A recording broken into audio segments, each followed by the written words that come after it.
Hello everyone, কেমন আছো তোমরা সবাই? আশা করছি তোমরা সবাই ভালো আছো। আমার নতুন আরেকটি ব্লগে তোমাদের সকলকে জানাচ্ছি অনেক ওয়েলকাম আর অনেক অনেক ভালোবাসা।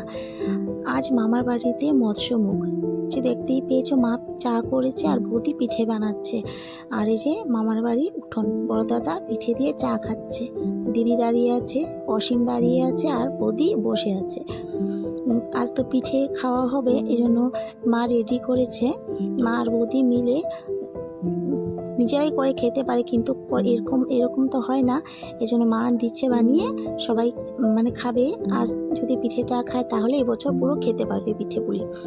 আর এদিকে হচ্ছে রান্না, কারণ নিমন্ত্রিত তো আছে অনেক, আর সবাই খাবে। মানে যা যা রান্না হয়, শুক্তো, ভেজ ডাল, চাটনি, বেগুনি, পনির, মাছ, মানে যা যা রান্না হয় সব হয়েছিল, আর ভীষণ ভালো হয়েছিল রান্নাগুলো। আর রিকি যে এসছে ভাই, ও বলছে চল একটু ভিডিও করে নিয়ে আসবি। আর এটা মুড়িঘণ্ট আলু ভাজা হচ্ছে, আমি জিজ্ঞেস করেছিলাম এটা ভেজ ডালের জন্য ফুলকপি ভাজা। আর রিকি এমন করেছে যে খাওয়ার সময় যদি একটু ভিডিও করে দিত তাহলে অনেকটা ভালো হতো, কিন্তু সে সময় না আমরা সবাই ব্যস্ত ছিলাম, ও ব্যস্ত ছিল আর ভিডিও করাই হয়নি। এই যে সবাই খেয়েছে, এবার আমরা খাবো। মা বেড়েছে। আর কি বলো তো, আমাদের সামনে দিয়ে ট্রেন যায় তো, এই জন্য গাড়ির একটু আওয়াজ পাওয়া যায়, তোমরা একটু মানিয়ে নিও। আর সেদিন তো আর ভিডিও করা হয়নি, খাওয়া দাওয়া সব শেষ, আর লোকজন আসছিল যাচ্ছিল, আর ভিডিও করতে কেমন যেন লাগছিল, কারণ আমি তো নতুন করে ব্লগ করি, মধ্যে মধ্যে তো ব্লগ দিই না, জন্য মানে একটু খারাপ লাগে আর কি। তো পরদিন চাউমিন পার্টি হবে। মামন এনেছিল বড় বড় 2 প্যাকেট চাউমিন, আর মামুন বলেছিল ও বানিয়ে খাওয়াবে, কিন্তু ও তো থাকেনি, একদিন থেকেই পরদিন চলে গিয়েছিল, তাই ও আর বানায়নি। আর দাদা, বৌদি, আমি সবাই এসছি। আমি বানাবো না, আমি তো কেটে দিচ্ছি, বাঁধাকপি কেটেছি আর বৌদি গাজর কেটেছে। এবার দাদা চাউমিনটা দাদা রান্না করবে। দেখো এবার কীভাবে রান্না করে, 2 ভাই এসছে রান্না করতে। এত বড় 2 প্যাকেট চাউমিন, যে লাড্ডু এসছে দেখার জন্য, এতগুলো চাউমিন হয়েছিল। আর বাড়ির সবাই খেয়েছে। আর পিতি টিসা আমার ভাস্তি, মানে মেজো দাদার মেয়ে ছেলে শুভ, ওরা সবাইকে দেওয়া হয়েছিল, আমরাও খেয়েছি। মানে এতগুলো খেয়েছি। গুড়িয়া গুনগুন রাতে ভাতেই খাইনি, কি খুশি ওরা কেউই ভাত খায়নি চাউমিন খেয়ে।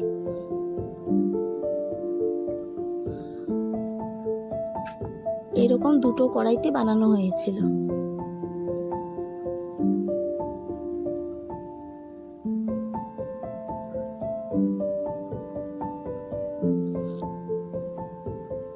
তোমাদের ভিডিওটা যদি একটু হলেও ভালো লেগে থাকে একটা লাইক করে দিও, আর একটু যদি ভালো লাগে একটা কমেন্ট করে মতামত জানিও, আর একটু যদি ভালো লাগে তাহলে চ্যানেলটা সাবস্ক্রাইব করে দিয়ে আমার ছোট্ট ইউটিউব পরিবারে চলে এসো, আমাকে সাপোর্ট করো এগিয়ে যেতে। তোমাদের সাপোর্ট ছাড়া তো কিছুই হবে না।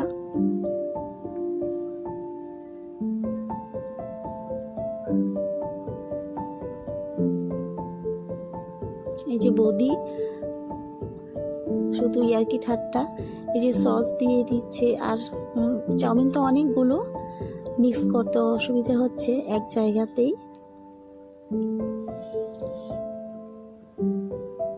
আর ডিফুতে এসছে, কোথাও কিন্তু ঘুরতে যাইনি, যে সপ্তাহে আমি এসছি পরের সপ্তাহতে এরকম হয়েছে, তারপর আর বেরোতে ইচ্ছে করে না। আর এরকম হলে বলো কার ইচ্ছে করে বাইরে ঘুরতে যেতে, আমার তো মোটেই ইচ্ছে করে না। আর যা দেখো এবার যাওয়ার সময় হয়ে যাচ্ছে বাড়িতেই, কিন্তু আমি কোথাও ঘুরতে যাইনি গুড়িয়া গুনগুনকে নিয়ে, একা তো যাবো না, আর কাউকে নিয়েও যাইনি। সেটাই আর কি, বাইরে গিয়ে যে কিছু ভিডিও করে নিয়ে আসবো সেই সুযোগটাই হয়নি। দেখি কোনো দিন যদি যেতে পারি। এসেছি ঘুরতে, কিন্তু সেটাও হচ্ছে না, হবে কেমন করে এটা তো আর বলার কথা নয়। আমি এরকম একটা পরিস্থিতিতে বাইরে ঘুরতে যাব সেটা আমি মোটেই পারবো না।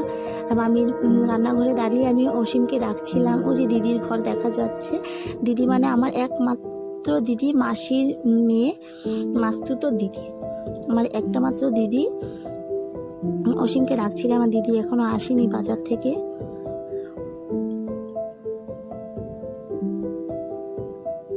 আর অসীম ঘর ঝাড় দিচ্ছিল আর আমি ডাকছিলাম যে বলছে হ্যাঁ তুমি আমাকে ঝাড় দিতেছি তো, এই জন্য দেখাতে চাইছো। আর গুড়িয়া আর লাড্ডুকে রেখে গেছে অসীম এখানে, কারণ ওরা দুষ্টুমি করছিল। সে অসীম এখন নেই, আমি দেখতে এসছি, এখন এসছে ও। ওদিকে বদিও রাখছে, আসো ফিনিশিং হয়ে যাচ্ছে, ভিডিওটা করে দেখাও।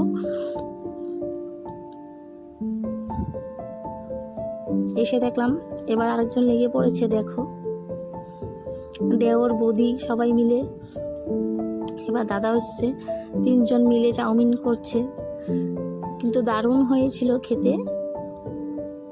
এমনি এমনি বলছি না, সত্যি ভালো হয়েছিল। এতগুলো চাউমিন দেখো, 2টো কড়াইতে জায়গা হচ্ছে না।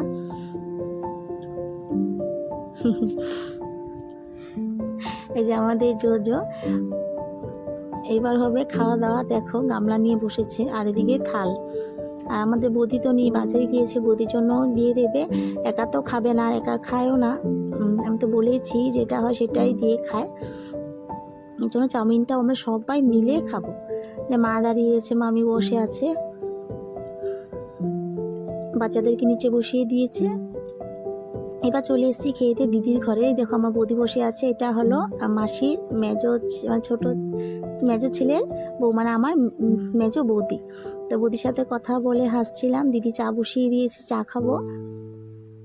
আর এটা দিদি ছোট্ট একটা রান্নাঘর। আর দিদি চা করেছিল খুব সুন্দর করে, আরও সুন্দর করে চা বানিয়ে খায়। যে যেমন খায় তেমন অন্যকেও খাওয়ায়। চা খেতে ভালো না বাসলে অন্যকে খাওয়াতে ভালোবাসে। দেখো চা দিয়ে দিয়েছে। দিদি অনেক সিরিয়াল দেখতে ভালোবাসে, আর ও টিভি চালিয়ে রাখে, এই জন্য আমার রাগ উঠে যায়। ও কথা বলার সময় নেই, ও শুধু টিভির দিকে চেয়ে থাকে।